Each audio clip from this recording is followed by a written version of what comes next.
that caught your dinner. When you think about Napa Valley, you probably think about sweeping vineyard views, fancy parties, and flowing wine. That's all well and good, don't get me wrong, but I have enjoyed my share of parties, and personally, I've invested a lot of money drinking the wines from here. That stuff is good. So I didn't come to Napa Valley to be seen at the social hotspots or taste the newest vintages. I came for something different this time, where good wine flows, good food usually follows. I'm here to see my old friend Lars Kronmark and define the Napa Valley food connections that you probably didn't know existed. As a chef, I need to stay curious in order to evolve. For me, that means looking beyond a good meal to learn more about who made it and what inspires them to cook. Every great city has great food. I'm going on a journey around the world. I'm on a quest to find passionate chefs who cooks from the heart, to prove that food is love. Gotta be delicious. Food is love. Love your food. To most, Napa Valley is ground zero for great American wine. For me, it was a place to stay with my family friend Lars Kronmark when I first came to America. Back in Denmark, Lars was a student of my father. I'm so excited I'm gonna see my friend Lars Kronmark. He's an instructor at the Culinary Institute of America. We've been friends for, 30 years, and he's a big reason why I'm actually in the United States. I'm meeting him for a quick breakfast at one of his favorite roadside spots at Napa. Seeing him again is personally nostalgic. As he lays out the plan for the rest of our visit, I can't help but wonder where all the time has gone. Joe Gutt is a local winery owner, and he said, we need something, this gas station going downhill. So he bought it. You can still get gas, but he turned this into, from a repair shop and a little bit of oil and some bad cigarettes, to a organic, complete, super top-notch. Around here, Lars is known as the mayor of Napa Valley. It only makes sense that my old friend be the one to show me what lies beyond the typical tourist route. Our first stop is a place called the Terraces. When you talk about a winemaking region like Napa Valley, it's a given that food will enter the chat. But there's something just as connected to the grapes here that isn't wine: balsamic vinegar. And we're gonna actually learn about how to make balsamic vinegar the Italian way. And Tim is the only one I know in California who makes vinegar this way. The only one. Not only does he grow the grapes, but he goes through the entire procedure. Tim Kroll is the proprietor here at the Terraces, and right away it's clear that we share the same philosophy. The founder of Burning Man believed strongly in the fact that if you get a group of people, regardless of their political or any beliefs, if you get them together over a meal, they find common ground. For all the romanticizing there's done about wine, it's the balsamic vinegar that actually deserves the swooning and attention. Making balsamic is an art, a long process that requires patience and skill. Some of the barrels in this cellar are over 20 years old. And this is sort of a bad trait, but in any hobby, I just dig deep. I mean, this doesn't look like a hobby anymore. Well, no, it started with these 6. Okay. In 94. Okay. And it's gone out, it's become... It got out of hand? Got out of hand. Welcome to my personality. It's a problem. The payoff to get a small amount of this stuff can take decades. In fact, it takes so long to do it the right way, it's almost not even financially viable to make it. But when something is your passion, money usually isn't your first concern. But throughout the food world, there are people who do things to make exceptional products with no concern for the economics. If we go back to Modena, and batteries like this might be 150 years old. So when a child is young, like my children were young, they were this tall when we started doing this. I'm gonna be long dead. They're gonna come in here and they're gonna harvest some. And forever, I'm part of this barrel because you never harvest it all. And that's a rare thing. And the Italians say you make balsamic for your grandchildren. You don't make it for yourself. So the essence of making balsamic vinegar is time. Time. Yeah. Yeah. This is the traditional way of tasting. All right. Thumb up a little bit. Let me do a report.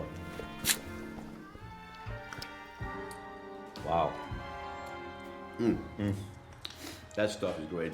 That stuff is good. That is pretty good.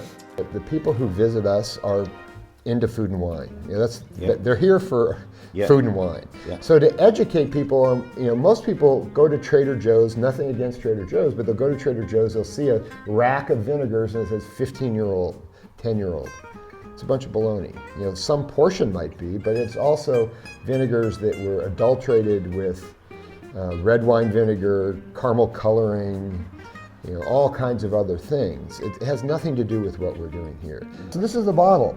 So this is 100 mLs. So for 100 milliliters of balsamic, it's seen 299 full moons. It has 29 pounds and it went through 9 different barrels. So There's a lot of love in it. love. Yes. There should be a lot of love in everything we do. There should be. And if there isn't love, you should find something else to do. Appropriately to end our balsamic education here at the terraces, something to eat and drink. As it turns out, Tim also makes exceptional wine and apple cider, both of which complement his balsamic in different ways. Some Parmesano and balsamic with a little bread is all you need. One taste and I perfectly understand Tim's obsession. It's unbelievable. Almost like a chocolate sauce. Yeah, it has this. It's just so good with the vanilla ice cream. Dig in. For the finale, balsamic on ice cream, my mind is blown. It takes on a new dimension with ice cream. Yeah. Yeah. I'm leaving here with a newfound appreciation for good balsamic vinegar. You break bread together, and there's something special about that. There is. Yeah. And that's because food is love. Food is love. Yeah. Yeah. Thank you, Tim. Thank you, guys. Thanks for coming by. Should have known Lars would have the inside scoop. Okay, enough with the puns.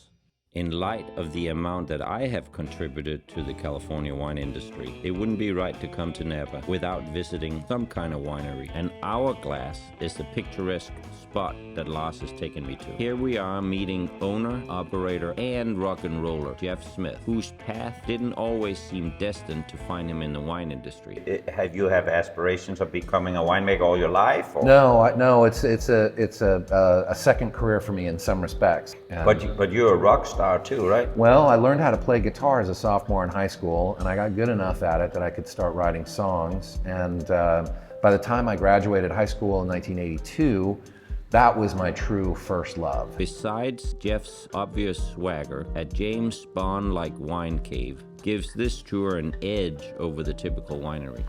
Oh my! This is not a little normal little tasting. So there was nothing here. There was nothing here. There was nothing here. This wasn't even an idea. This was a half a box of dynamite that turned into this room. We basically just freestyled with the dynamite. We just started blasting and cutting and blasting and cutting, and they said, how will we know when it's done if it's not planned? And I'm dealing with engineers, so they have to have the mathematical equation of everything. Like I have no idea. I'll feel it. It's a feel thing, right? Yeah. So we just blasted and blasted and blasted, and we got this, and I'm like, yeah, this feels right. It's intimate enough, but it's got some space. I wanted to be able to walk from the normal cave and step down into it and have it sort of open up a little cathedral-like as you walked into it. And speaking of the edge, the halls of this wine cave has been graced by more musical influence than just its founder. The bank wants me to see some VIPs. Well, here's what we'd like you to do. We want you to cook them dinner at the winery and entertain them.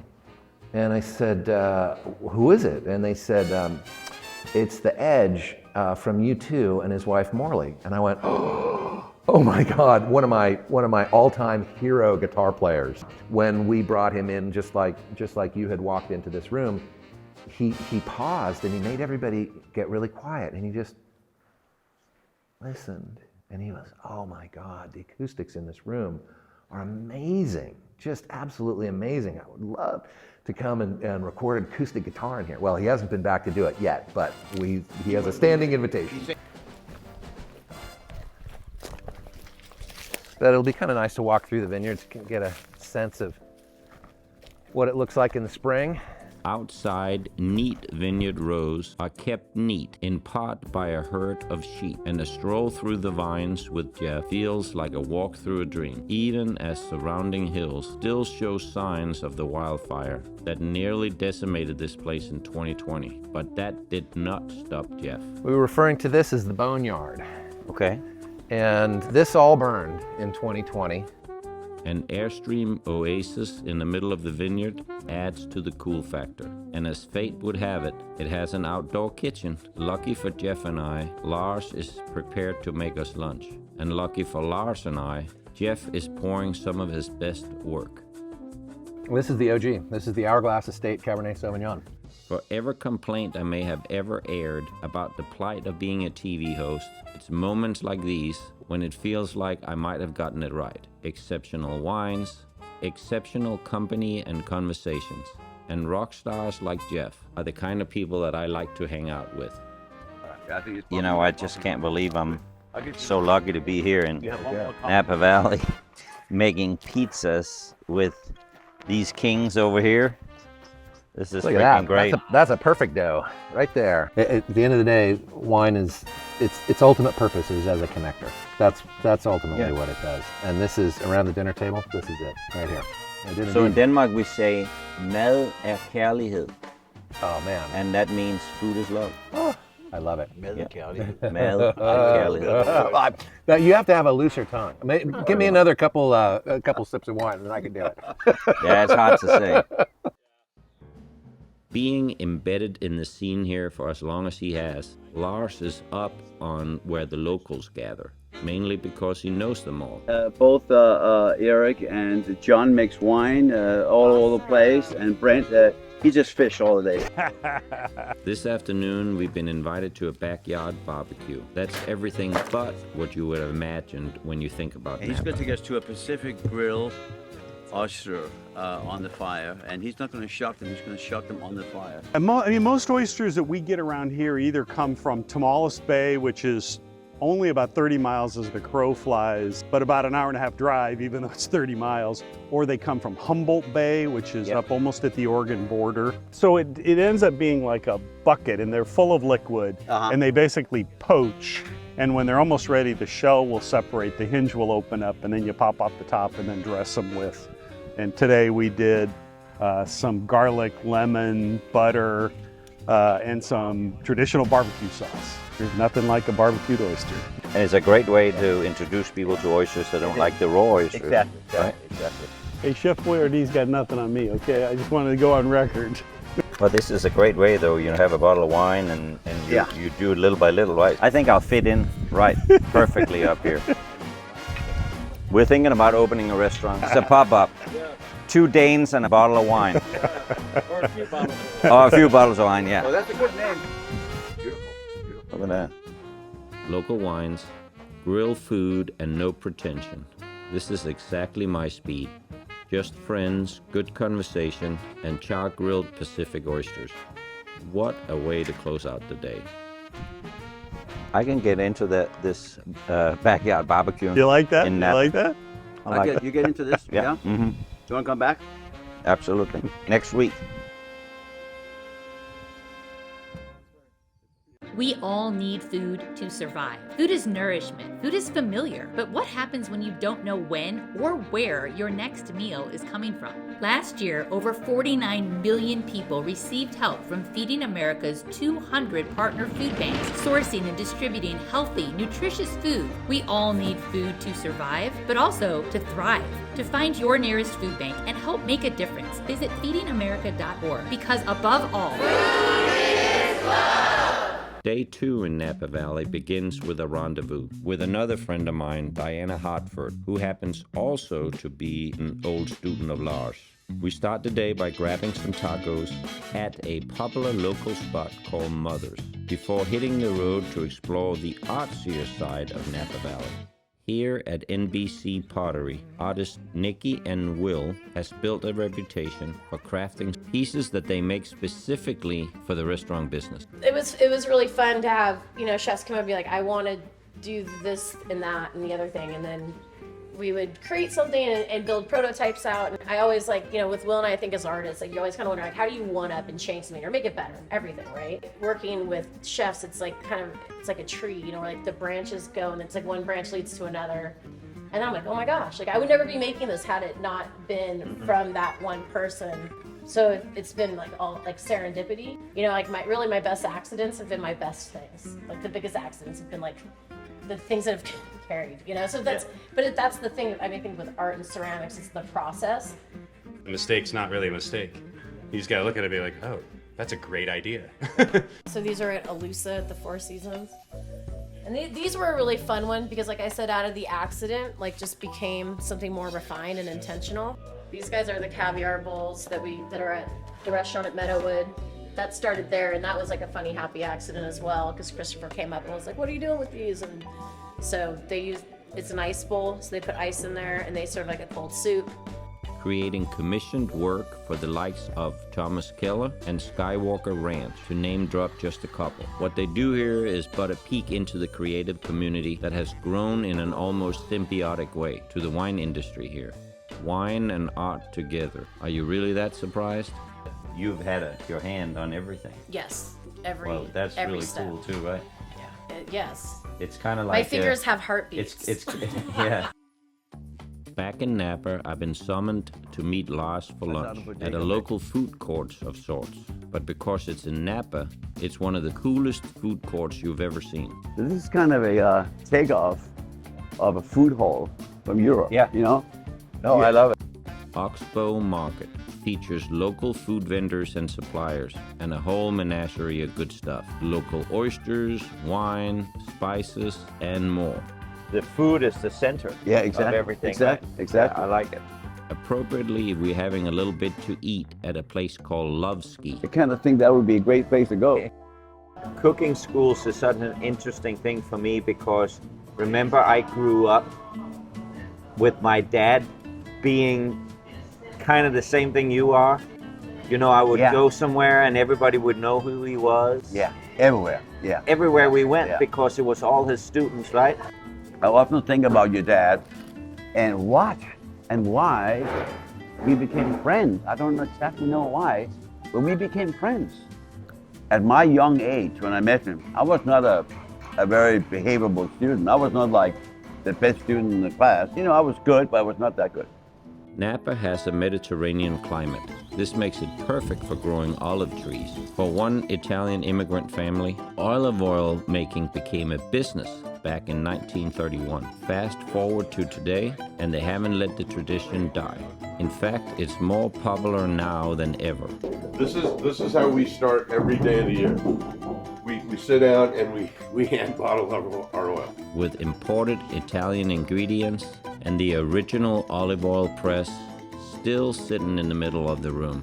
Stepping inside feels like being transported to an artisanal shop in old Italy with all the cured meats, cheeses, and pasta imports that you can ever want. I send along my students over here all the time. You gotta have a little slice of the old world. In the back, an impromptu lunch is in the works. A little pan-fried focaccia and fresh olive oil. This is new. I mean, for me, this is new. I've never seen cooking this No, in it's a pan. great I idea. love it. I just love it. I'm gonna do this. It sounds simple, but if you ask me, the simple things are underrated. How do you say this in Italian? I want you to talk to me in Italian while I'm eating it. That's going to really enhance the Allora, questa sensation. questa qui è focaccia, 2 pomodorini semisecchi e la burrata.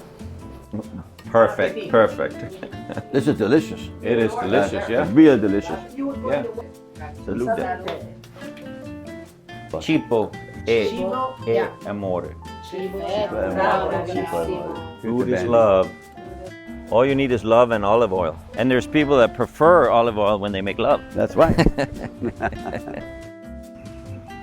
Next, we are stopping to meet the crew at Farmstead, one of the most comprehensive farm-to-table operations anywhere. It's farm to table, but it's on a scale and a level that I don't think a lot of people really understand.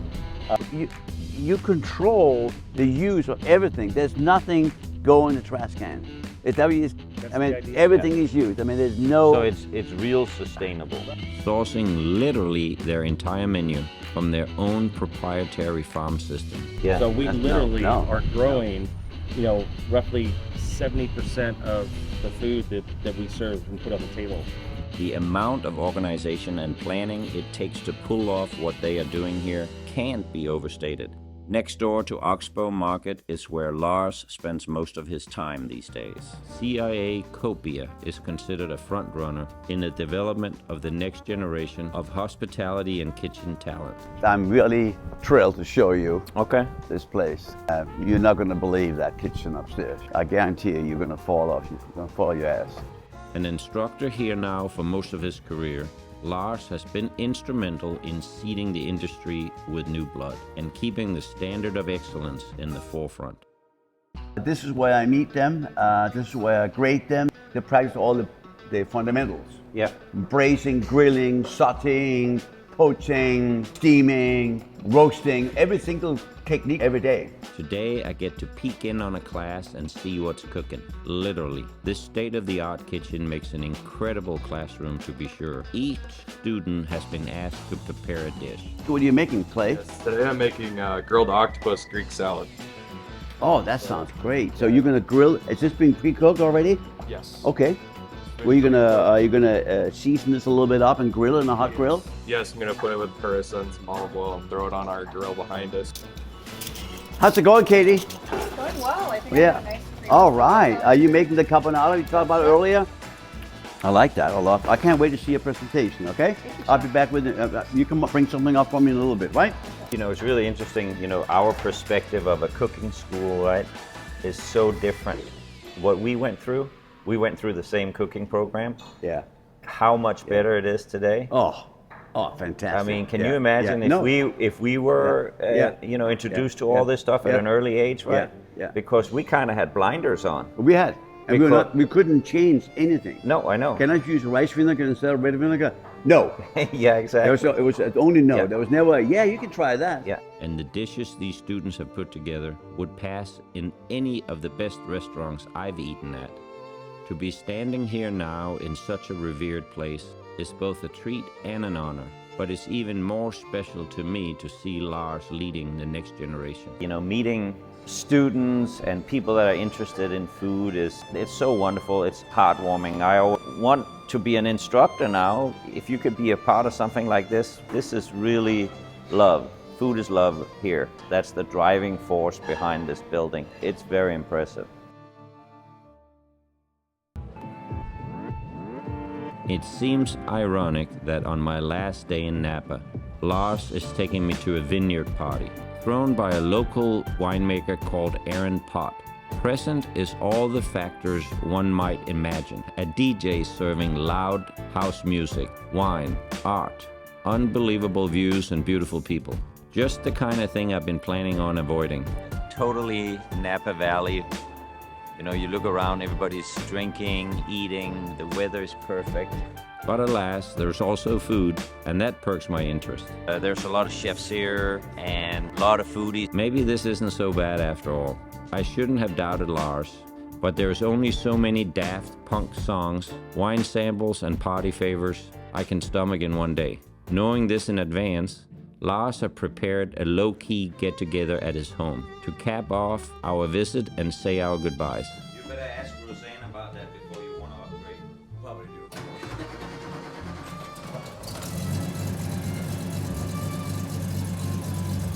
Oh, that sounds good. For me, Lars is such a renaissance man. You know, he reminds me of a forgotten era, you know, where my dad was in it. So, you know, I get emotional when I spend time with him and we talk about the past. We're going to drink some wine and just having a good time and saying goodbye because we don't know exactly when we're seeing each other again. Maybe it's because he knows me so well, or maybe it's our shared Danish heritage. But Lars and his wife has gathered an impressive collection of tinned fish for us to enjoy in his backyard. And your dad, as I said, I don't exactly know why your dad and I became good friends. For some reason, we just connected with him, your dad. And because of that connection, we're sitting here today. And I don't exactly know what happened, but you just fell in love with America. I did. Coming to Mill Valley and staying here and your enthusiasm about being here in the United States, I think it played a big part in me wanting to stay here. You know, really, I consider you family. Same for me. Yeah. So we need to keep it up. Yeah, we will. Yeah, as family. I We're love- brothers now. Food is love. Food is love. Thank you so much, Lasse. Food Come is out love. here to California, and it was great to I'm see coming you. back. Napa Valley is a special place. This trip has been a full circle moment. Seeing Lars in action, a former student of my father and mentor to me, in charge of teaching the kitchen arts to the next generation, is beautiful. In a sense, this has given me a chance to witness my dad's work continuing through one of his students. To put it very lightly, I'm inspired. You have the best job in the world, in my opinion. That you get to experience that. I do. On a I do. consistent basis. Continuous basis. And see all the talent that's developing in front of your eyes. Yeah. It gives me hope that we're going to have good restaurants forever. A couple of days here just doesn't seem long enough. It's bittersweet to see an old friend, catch up, just to say our goodbyes again. But this time, I'm leaving Napa Valley full, both in my stomach and my heart, which is exactly how it should be, because food is love. Lars, here's to us Vikings. Food is love. I don't know, balsamic vinegar, olive oil, fantastic.